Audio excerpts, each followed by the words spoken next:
तो हेलो बच्चों, कैसे हैं आप लोग। मैं आशा करता हूँ आप सब अच्छे होंगे।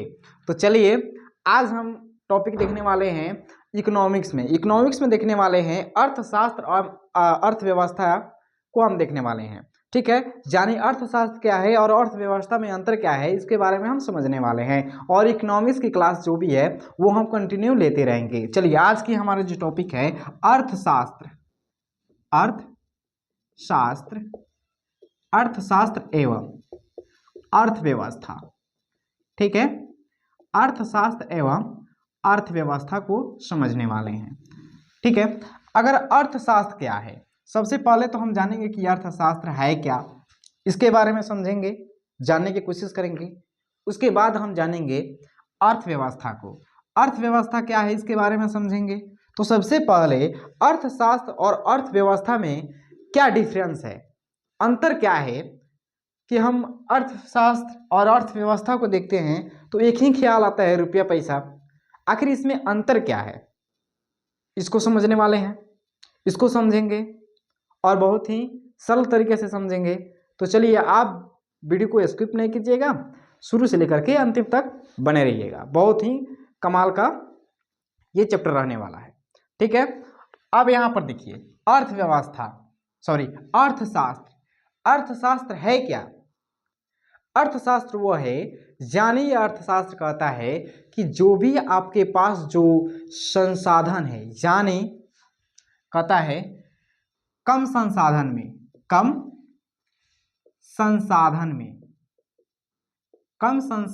से, ठीक है, व्यष्टि स्तर से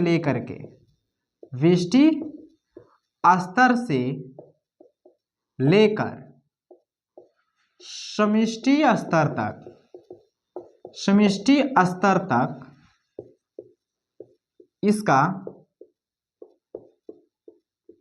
उपयोग करें।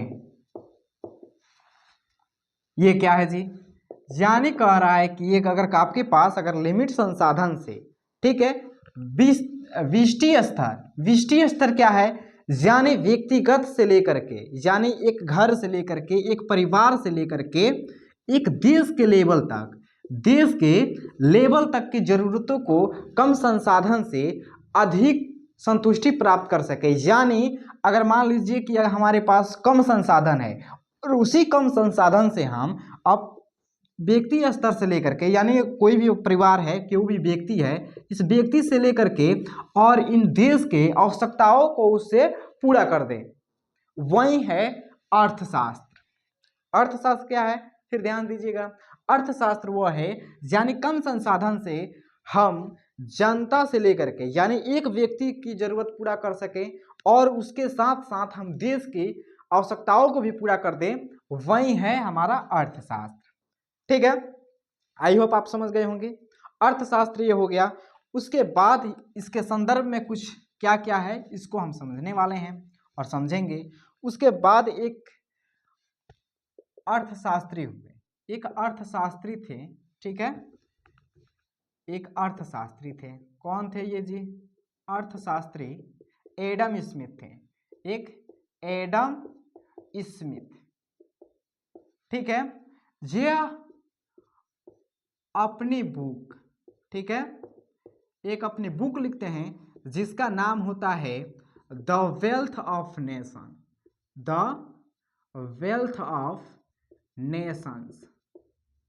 ठीक है, द वेल्थ ऑफ नेशंस लिखते हैं। ये कब लिखते हैं, तो ये लिखते हैं बुक 1776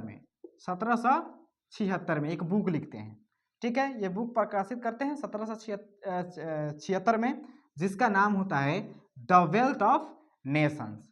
और उसमें कहते हैं कि अर्थशास्त्र को, ये कहते हैं अर्थशास्त्र को धन का विज्ञान कहा, धन का विज्ञान कहते हैं। धन का विज्ञान किसको कहते हैं जी, ये अर्थशास्त्र को धन का विज्ञान कहते हैं। कहते हैं कि ये है जो अर्थशास्त्र है ये धन का विज्ञान है, क्योंकि इसी के सहारे हम पूरा गणना करते हैं कि हमारे पास कितनी आय आई, किसमें क्या रखे, किसकी आवश्यकताओं को पूरा करे, सभी इसकी हिसाब किताब ये अर्थ इकोनॉमिक्स में ही देखी जाती है। और किसी देश की तरक्की को कैसे नापते हैं, जीडीपी में, या कोई भी ऐसा मतलब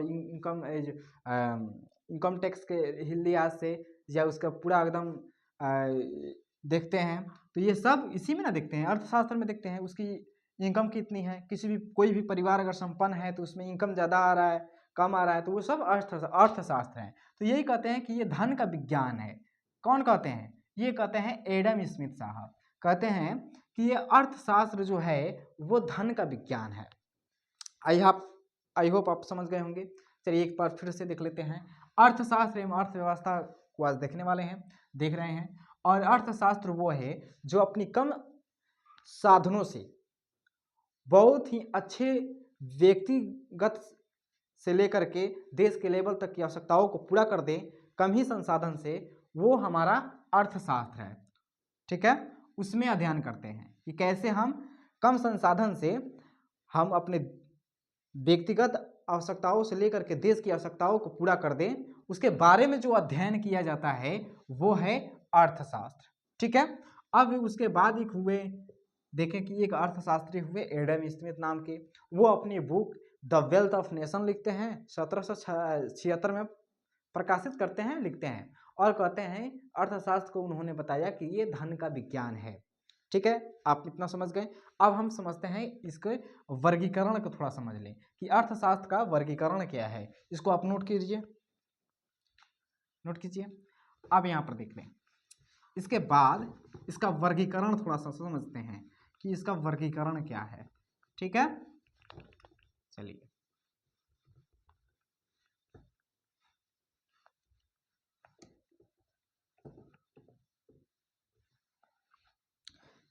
अर्थशास्त्र का वर्गीकरण, अर्थशास्त्र का वर्गीकरण। ठीक है, इसकी वर्गीकरण की तो अगर हम बात करें, इसकी वर्गीकरण क्या है, तो अर्थशास्त्र की अगर वर्गीकरण की बात करें तो इसकी निम्नलिखित दो वर्गीकरण है। निम्नलिखित दो वर्गीकरण है। कौन कौन है जी? पहला है व्यष्टि स्तर, यही जो बताए थे व्यष्टि अर्थशास्त्र, व्यष्टि अर्थशास्त्र, जिसको हम माइक्रो इकोनॉमिक्स बोलते हैं, माइक्रो इकोनॉमिक्स। ठीक है, माइक्रो इकोनॉमिक्स हो गया। आप देखें व्यष्टि स्तर क्या है, क्या है ये व्यष्टि स्तर, इसके बारे में समझेंगे। तो व्यष्टि स्तर ये कहता है कि व्यक्तिगत आर्थिक आवश्यकताओं को पूरा करता है। क्या करता है जी? इसके बारे में व्यक्तिगत आर्थिक इकाइयों के बारे में अध्ययन करते हैं। व्यक्तिगत आर्थिक इकाइयों के बारे में अध्ययन करते हैं। क्या करते हैं? इकाइयों के बारे में अध्ययन करते हैं।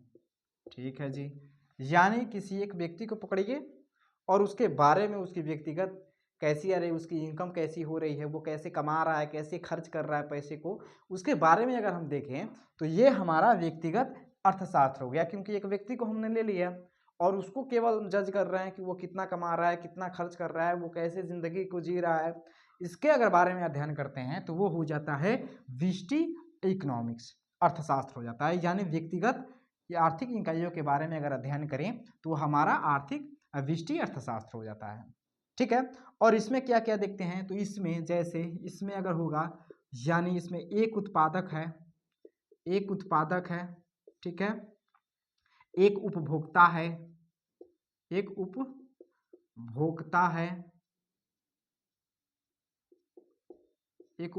है, और देखिए तो एक बाजार है, एक ही बाजार है।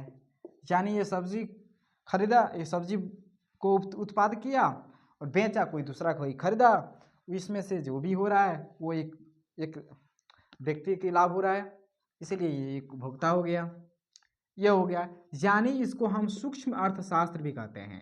क्या कहते हैं? इसको हम सूक्ष्म अर्थशास्त्र भी कहते हैं। यानी सूक्ष्म अर्थशास्त्र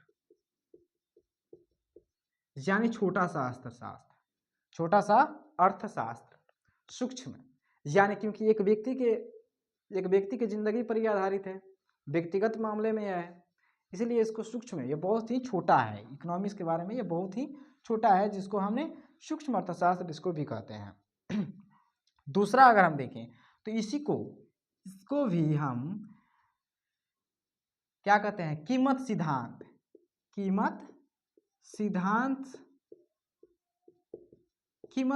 भी कहते हैं इसको। किसको कहते हैं? कीमत सिद्धांत। किसको कहते हैं? व्यक्तिगत अर्थशास्त्र को भी कीमत सिद्धांत कहते हैं। इसको सूक्ष्म सिद्धांत भी कहते हैं और इसको कीमत सिद्धांत भी कहते हैं। अगर हम दूसरी लेवल पर अगर हम देखें तो एक होता है समष्टि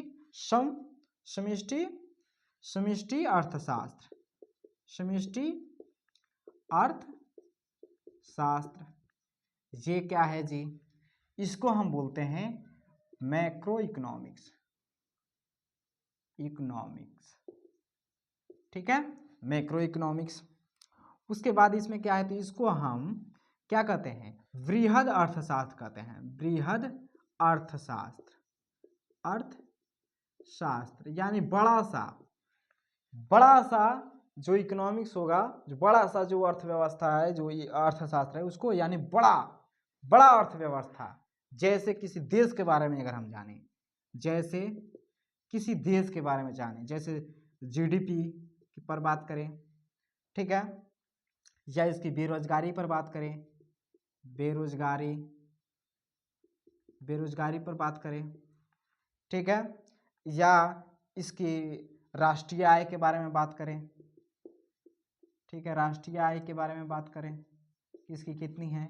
अगर देश के लेवल पर अगर हम देखें तो ये हमारा समष्टि अर्थशास्त्र हो जाता है। अगर व्यक्तिगत के इकोनॉमिक्स के बारे में बात करें तो वो होता है व्यष्टि अर्थशास्त्र। तो अर्थशास्त्र को हमने दो भागों में बांट दिया, एक को बांटा व्यक्तिगत यानी व्यष्टि अर्थशास्त्र, दूसरे को हमने समष्टि अर्थशास्त्र कह दिया। व्यष्टि अर्थशास्त्र वो है जिनमें हम केवल एक व्यक्ति को पकड़ते हैं और उसके बारे में डिटेल जानकारी लेते हैं कि वो कैसे कमा रहा है, खा रहा है, जी रहा है, और कैसे वो अपने पैसे को ला रहा है, कहाँ से ला रहा है और कितना खर्च कर रहा है, उसके बारे में अगर अध्ययन करते हैं तो वो हो जाता है व्यष्टि अर्थशास्त्र। जो सूक्ष्म हो जाता है यानी छोटा पैमाने पर अगर देखते हैं तो इसको हम सूक्ष्म अर्थशास्त्र भी कहते हैं। अगर हम समष्टि अर्थशास्त्र को देखें तो ये वृहद होता है, यानी अगर देश के बारे में बात करें तो वो बड़ा सा देश है, बड़ा इकोनॉमिक्स होगा उसका, तो इसके बारे में बात करें तो वो होता है वृहद अर्थशास्त्र। जैसे इसकी जीडीपी की बात करें, राष्ट्रीय आय की बात करें और इसकी बेरोजगारी की बात करें, तो ये सब अगर इसमें बात करें तो ये आ जाता है किसमें? ये समष्टि अर्थशास्त्र में आ जाता है। आई होप आप इसको समझ गए होंगे, इसको जल्दी से नोट कीजिए। उसके बाद हम आगे किस पे बढ़ते हैं, हम अपने अर्थव्यवस्था को समझेंगे। ठीक है, चलिए नोट कीजिए। देखिए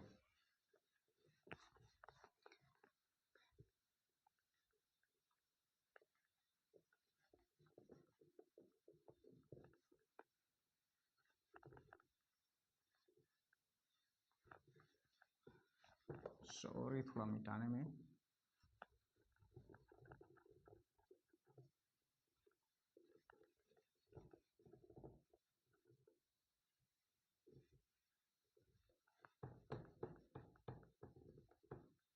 देखिए अब यहाँ पर हम बात करते हैं अर्थव्यवस्था के बारे में। अर्थशास्त्र को समझ लिया, अब हम अर्थव्यवस्था के बारे में बात करेंगे। अर्थव्यवस्था यानी इकोनॉमी, ठीक है। अर्थशास्त्र को ऐसे ही हमने बोल दिया कि इतना कमाना चाहिए, इतना करना चाहिए, ये करना चाहिए, वो करना चाहिए, हमने ऐसा ही बोल दिया। पर ये क्या है, अर्थव्यवस्था में एक अगर नाम रख दिए कि भारत का अर्थव्यवस्था या चीन का अर्थव्यवस्था या यूएसए का अर्थव्यवस्था, एक अगर नाम रख दिए अर्थशास्त्र के बारे में, अगर अर्थशास्त्र के बारे में अगर ऐसे ही बोल रहे हैं तो वो अर्थशास्त्र में गिनती होगी। ठीक है, अगर हम बोल दिए कि वो चाइना इतना कमा रहा है, इंडिया इतना कमा रहा है, पाकिस्तान कुछ नहीं कमा रहा है, तो इसको अगर हम रखें तो एक पार्टिकुलर आ जा रहा है, तो इसमें हो जाता है वो, और जो अर्थशास्त्र है वो अर्थशास्त्र ना रह करके वो अर्थव्यवस्था बन जाता है। जैसे भारत का अर्थव्यवस्था, और ये पाकिस्तान का अर्थव्यवस्था, चाइना का अर्थव्यवस्था, यूएसए का अर्थव्यवस्था, रसिया का अर्थव्यवस्था। तो ऐसे करके ये सब अर्थव्यवस्था में बन जाते हैं। अगर आप ऐसा ही अगर बात कर रहे हैं इकोनॉमिक्स के बारे में, तो वो इकोनॉमिक्स कहलाता है। जहां आप किसी भी देश के बारे में अगर उसके बारे में उसको नाम अगर रख दिए, किसी देश का अगर नाम रख दिए, उसके बारे में अगर हो गया तो वो हो जाता है इकोनॉमी, यानी सॉरी इकोनॉमी, हाँ इकोनॉमी, वो हो जाता है इकोनॉमी अर्थव्यवस्था। जैसे ठीक है, यहाँ पर आप समझ गए होंगे कि इकोनॉमी क्या है, इकोनॉमिक्स में और अर्थव्यवस्था में समझ गए होंगे। अगर ये अर्थशास्त्र में ऐसे किसी कोई भी अगर मतलब देश का नाम नहीं रख रहे हैं, ऐसा बोल दे रहे हैं कि वो ऐसे है वैसे है, इसके बारे में जो है वो है। और उसके बारे में अगर हम यहाँ पर देख लें कि अर्थव्यवस्था क्या है, तो अर्थव्यवस्था में किसी भी देश का अगर नाम वहाँ पर अगर रख देते हैं, जैसे इंडिया हो गया, पाकिस्तान हो गया, या कोई भी अगर देश का अगर वहाँ पर नाम रखें, तो वो अर्थशास्त्र ना होकर के वो अर्थव्यवस्था में परिवर्तित हो जाता है। ठीक है, तो चलिए अब यहाँ पर समझते हैं कि अर्थव्यवस्था के क्षेत्र के बारे में बात करें। अर्थव्यवस्था के क्षेत्र के बारे में, अर्थव्यवस्था के क्षेत्र, अर्थव्यवस्था का क्षेत्रों के बारे में अगर हम यहाँ पर देखें, क्षेत्र क्या है, इसके कितने क्षेत्र हैं, तो इसकी 5 क्षेत्र हैं। कौन कौन से हैं, तो अर्थव्यवस्था को हमने 5 क्षेत्रों में बांटा है। कितने क्षेत्रों में बांटा है, तो 5 क्षेत्रों में हमने बांट दिया, इसको क्षेत्रों में बांटा है। पहला प्राथमिक क्षेत्र, प्राथमिक क्षेत्र जिसको हम प्राइमरी सेक्टर कहते हैं, प्राइमरी सेक्टर्स। ठीक है, इसमें क्या है, इसमें अगर हम देखें तो ये कहता है कि प्राकृतिक संसाधन का उपयोग, प्राकृतिक संसाधन का अगर उपयोग कर रहे हैं, प्राकृतिक संसाधन का उपयोग, प्राकृतिक संसाधन का उपयोग क्या होता है, प्राइमरी सेक्टर में आता है। जैसे एग्जाम्पल अगर लें तो इसको हम कृषि एवं कृषि पर ले लें, तो ये कृषि हो गया, कृषि एवं संबंध क्षेत्र, इससे संबंध जो भी क्षेत्र हैं वो आ जाएंगे। ठीक है, दूसरा क्या आएगा, खनन, कोयला वोयला निकाल रहे हैं, कैल खनन। ठीक है, उत्खनन। ठीक है, अगर हम देखें वानिकी, वानिकी यानी जंगल से जो प्राप्त कर रहे हैं, जंगल हो जा रहा है। और उसके बाद मत्स्य पालन यानी मछली पालन, मत्स्य पालन, ये सब हमारा प्राइमरी सेक्टर के अंदर आता है। ठीक है, प्राइमरी सेक्टर यानी जो हम डायरेक्ट प्रकृति से प्राप्त कर लें, डायरेक्ट प्रकृति से प्राप्त कर रहे हैं, वो हमारा हो जाता है प्राइमरी सेक्टर।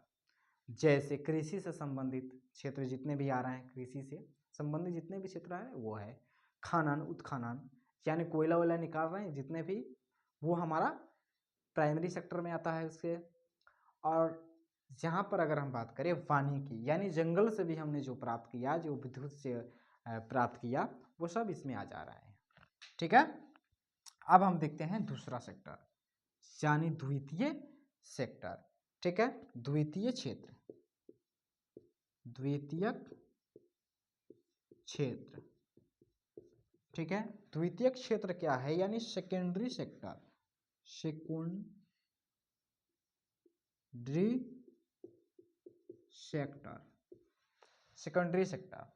इसमें क्या कहता है, तो इसमें जो प्राथमिक क्षेत्र को, प्राथमिक क्षेत्र को ये क्या करता है, प्राथमिक क्षेत्र को, प्राथमिक क्षेत्र को क्या करता है, ये उत्पाद यानी प्राथमिक क्षेत्र को कच्चे माल की तरह उपयोग करता है, कच्चे माल की तरह उपयोग करता है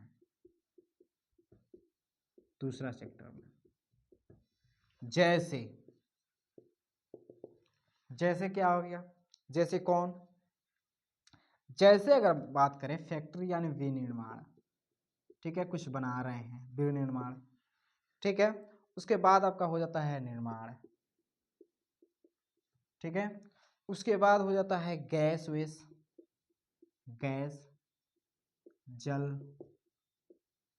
विद्युत आदि। ठीक है। इसमें क्या था प्राथमिक क्षेत्र में, प्राथमिक क्षेत्र में यह था कि हम जो प्रकृति से डायरेक्ट प्राप्त कर रहे हैं, डायरेक्ट अगर प्राप्त कर रहे हैं तो वो हमारा हो जाता है प्राइमरी सेक्टर यानी प्राथमिक क्षेत्र। और वहाँ पर जो द्वितीय क्षेत्र है वो सेकेंडरी क्षेत्र है। और सेकेंडरी क्षेत्र में क्या कर रहा है कि सेकेंडरी क्षेत्र में ये जो प्राथमिक जो सेक्टर हैं उनसे क्या कर रहा है, उनको ये कच्चे माल की तरह उपयोग कर रहा है। जैसे हम गेहूँ लिए, गेहूँ को लिए, वो हमारा कितना है, कौन है, प्राइमरी सेक्टर है, प्रकृति से हम ले लिए और उसको रोटी बना दिया, रोटी बना करके बेचा, या उसको बिस्कुट बना दिया, निर्माण कर दिया उसको में, तो वो क्या हो गया, वो द्वितीयक सेक्टर में आ गया। समझ गए। अब हम बात करते हैं तीसरी सेक्टर के बारे में। तीसरी सेक्टर के बारे में अगर जाने तो इसको मिटा देना है। तीसरी सेक्टर,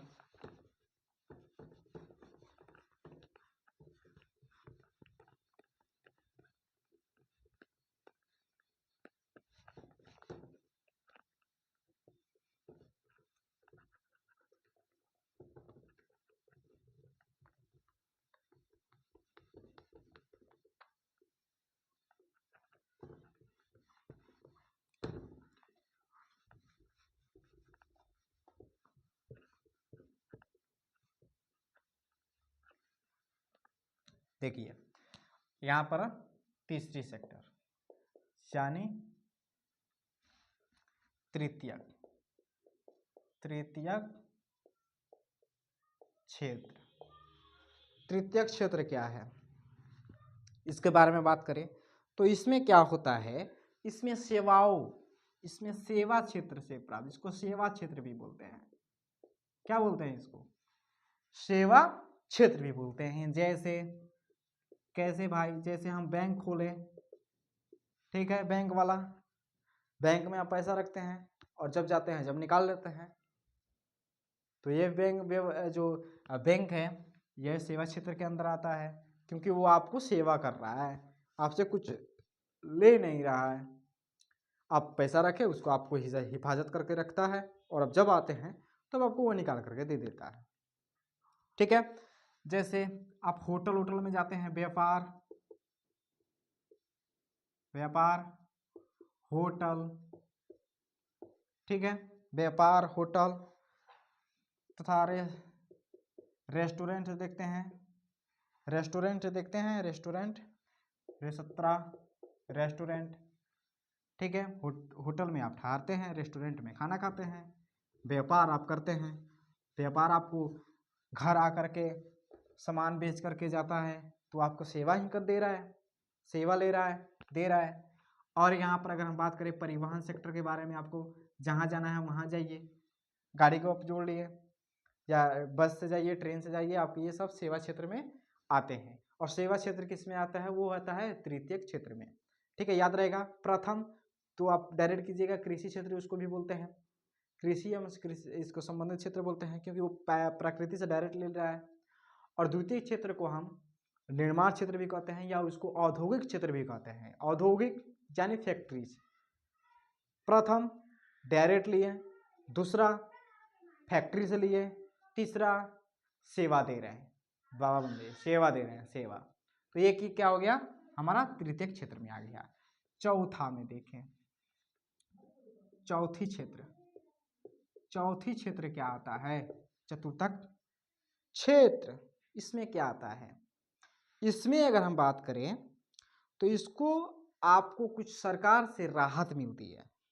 ठीक है, जैसे आपको फंड प्रबंधक हो गया, कोई कोई फंड लेकर के आता है, ठीक है, या कर प्रबंधक, यानी चौथा में आपको हो गया कि कर प्रबंधक, कर प्रबंधक यानी आपको अगर पैसा की ज़रूरत होती है या बैंक से आपको लोन लेने की ज़रूरत होती है तो यह आप इस पर दे देते हैं, ले लेते हैं।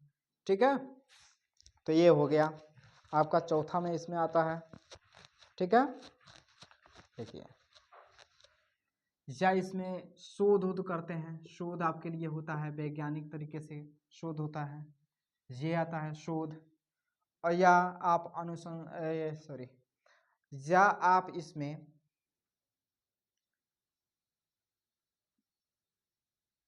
हाँ ये हो गया। अब पांचवा में बात करें,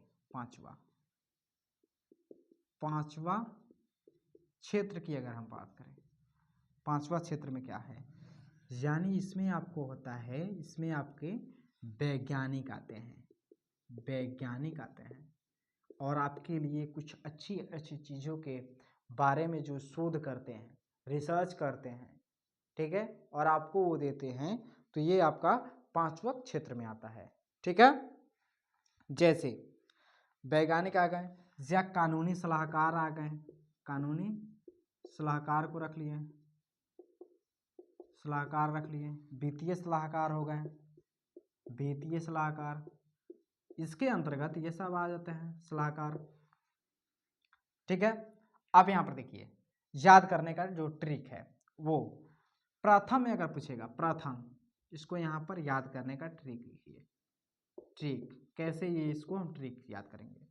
प्रथम तो यानी प्राकृतिक, ठीक है, दूसरा यानी औद्योगिक, औद्योगिक फैक्ट्री, तीसरा सेवा, चौथा कर देने का प्रबंधक, कर, ठीक है, पांचवा आपको रिसर्चर, वैज्ञानिक, ये आपको याद रहेगा। पहला में जो हमको मुफ्त मिले, दूसरा जो हम फैक्ट्री से लगा कर ले लें, तीसरा सेवा क्षेत्र, चौथा कर प्रबंधक, डेवलपमेंट जितने भी आता है बैंक से हम ब्याज वाज ले लिए, ये कर लिए, सब कर लिए, तो ये हमारा चौथा में आ गया। पांचवा में वैज्ञानिक जो हमारे लिए करता है, कानूनी सलाहकार जो करता है, वो हमारे इसमें आ गए पांचवी में। अब हम समझते हैं अर्थव्यवस्था के वर्गीकरण को समझें। अर्थव्यवस्था के ये क्षेत्र को पढ़ लिए कि 5 क्षेत्र होता है और किसमें किसमें क्या क्या है। अब हम समझते हैं कि अर्थव्यवस्था के वर्गीकरण के बारे में यहाँ पर हम समझते हैं। जैसे अर्थव्यवस्था के वर्गीकरण को देखें, ठीक है, अर्थव्यवस्था के वर्गीकरण को,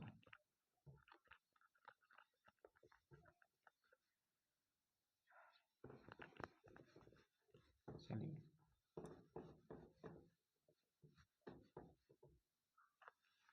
देखिए,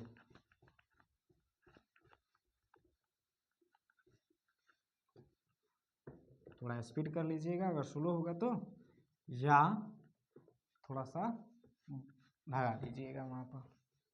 देखिए अब हम चलते हैं अर्थव्यवस्था के वर्गीकरण के बारे में समझते हैं। अर्थव्यवस्था के वर्गीकरण, अर्थव्यवस्था का वर्गीकरण, ठीक है, अर्थव्यवस्था का वर्गीकरण। वर्गीकरण की अगर हम बात करें तो पहला इसका वर्गीकरण, ये तो बहुत ही है, और अभी तक इसका कोई भी मापदंड नहीं आया है। अभी आवश्यकता के अनुसार इसको हमने बांट लिया है। इसका अर्थव्यवस्था के वर्गीकरण अब तक कोई भी स्पष्ट नहीं है, बल्कि हम अपनी सहूलियत के हिसाब से और अपनी नज़रिए के हिसाब से अर्थव्यवस्था को बांट लिए हैं। जिनमें से एक है सरकार की भूमिका पर, इसमें से एक है सरकार की भूमिका के आधार पर, भूमिका के आधार पर हमने क्या किया कि आधार पर अर्थव्यवस्थाओं का वर्गीकरण, अर्थव्यवस्थाओं का क्या है वर्गीकरण, वर्गीकरण कर लिया। कौन इसमें कौन कौन आते हैं, इसमें कौन कौन है, तो इसमें है, पहला की अगर बात करें तो एक होता है पूंजीवादी अर्थव्यवस्था, पूंजीवादी अर्थव्यवस्था, ठीक है, जिसको हम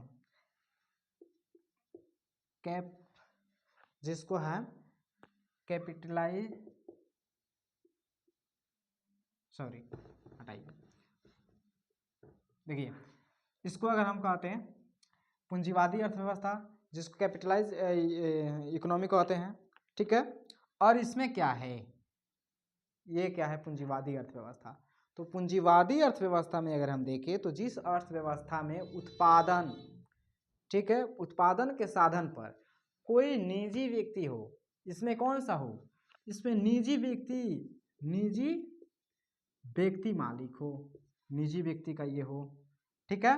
यानी इसका मालिक जो होता है वो केवल उत्पादन के साधन पर किसका हक होता है, निजी व्यक्तियों का अर्थ होता है, हक होता है निजी व्यक्तियों का। यानी जो निजी व्यक्ति होता है ये अपने कंपनी लगाया, कंपनी लगा कर वो कमा रहा है, खा रहा है, उसमें कोई हस्तक्षेप नहीं कर रहा है, वो निजी हो गया, निजी हो गया।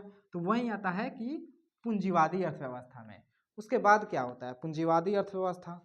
तो पूंजीवादी अर्थव्यवस्था जैसे इसका उदाहरण है, जैसे जापान में आप जाइएगा, जापान में जाइएगा, ठीक है, अमेरिका में जाइएगा, यूएसए अमेरिका, और इसका ब्रिटेन, ब्रिटेन इसका ब्रिटेन इसका उदाहरण है, एग्जाम्पल है, जिन्होंने कहा कि हम किसी भी व्यक्ति को आज़ादी देंगे कि वो व्यापार करे, जितना व्यापार करे वो अपने आप में रख ले, हमको टैक्स के रूप में कुछ नहीं चाहिए, ठीक है, और टैक्स के रूप में बहुत ही कम चाहिए, लाभ के लिए मतलब किया जाता है, ये बहुत ही सूक्ष्म है।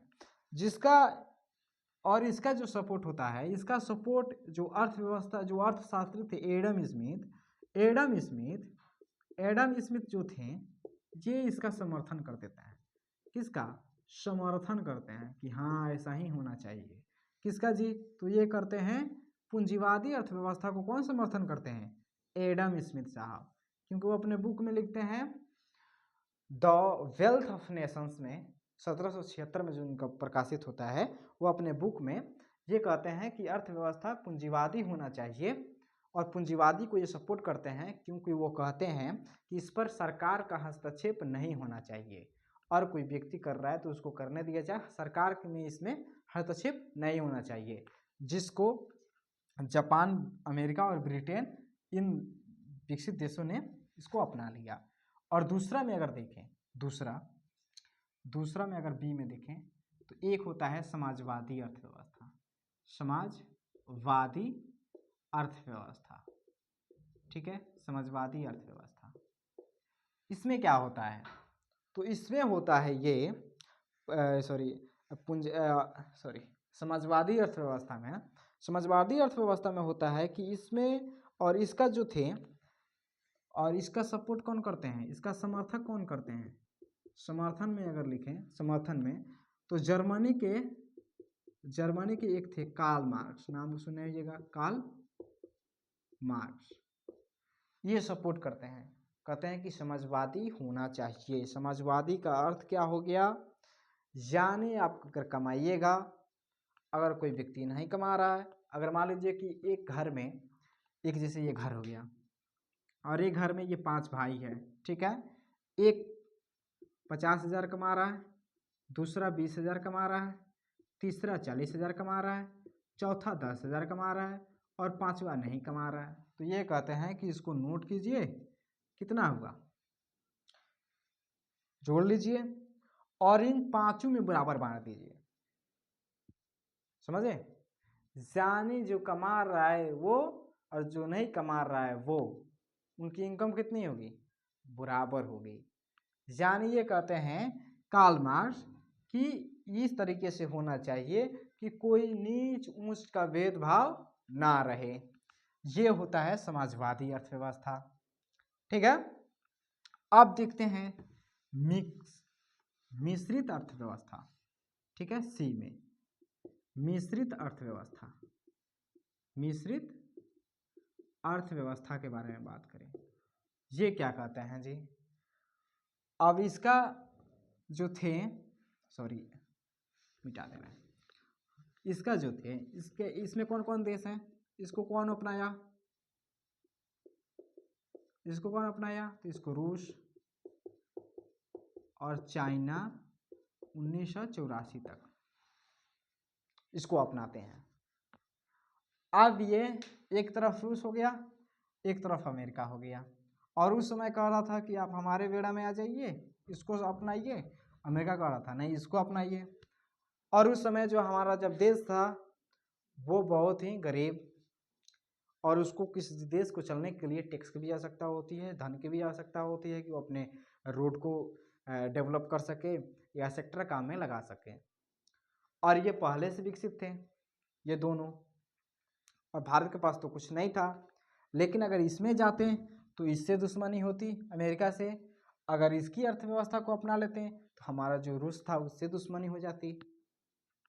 तब भारत ने यहाँ पर दिमाग लगाया कि देखिए यहाँ पर आप कह रहे हैं कि इसको पूरा छूट दे रहे हैं और इसके जो बेचारा दिमाग लगा कर कमा रहा है और जो आलसी है उसमें आप बांट दे रहे हैं, ऐसा तो नहीं होगा। मिश्रित अर्थव्यवस्था क्या कहता है, ये कहते हैं कि देखिए यहाँ पर हम कुछ पैमाना पर कुछ नाम रख देंगे कि इतना आप कमाइएगा तो ठीक है, इससे ऊपर जाइएगा तो गड़बड़ हो जाएगा। जैसे उदाहरण के लिए इसका भारत है, भारत क्या कहता है कि देखिए 5 लाख तक कमाइए, 5 लाख तक 5 लाख तक कमाइएगा कोई बात नहीं, आप से टैक्स नहीं लिया जाएगा। जहाँ से आप 5 लाख से ऊपर गए तो आपको टैक्स देना पड़ेगा। ठीक है, क्या देना पड़ेगा, टैक्स देना पड़ेगा, जो कि हम लेंगे। तो यहाँ पर ये जो भारत है वो भारत क्या करता है, मिश्रित अर्थव्यवस्था पर काम करता है और मिश्रित अर्थव्यवस्था अपना लेता है। ठीक है, और यहाँ पर जो समाजवादी अर्थव्यवस्था है ये कौन समर्थन करते हैं, जर्मनी के एक कार्ल मार्क्स थे, वो कहते हैं कि मान लीजिए कि 5 लड़का है, 5 लड़का में से कोई डिफरेंट तरीके से कमाता है अलग अलग अमाउंट में, तो उसको क्या कीजिए, बांट दीजिए। और यहाँ पर पूंजीवादी अर्थव्यवस्था में क्या कहता है, अमेरिका और ब्रिटेन और जापान इसमें थे, तो ये कहते हैं कि वो निजी व्यक्ति है, उसको कमाने खाने दो, उसको कमाने खाने दो, जिसका समर्थन करते हैं एडम स्मिथ। कौन करते हैं, एडम स्मिथ। आई होप आप इसको समझ गए होंगे। तो ऐसा ही वीडियो लाएंगे, देखते रहिएगा, वॉच करते रहिएगा। Thank you.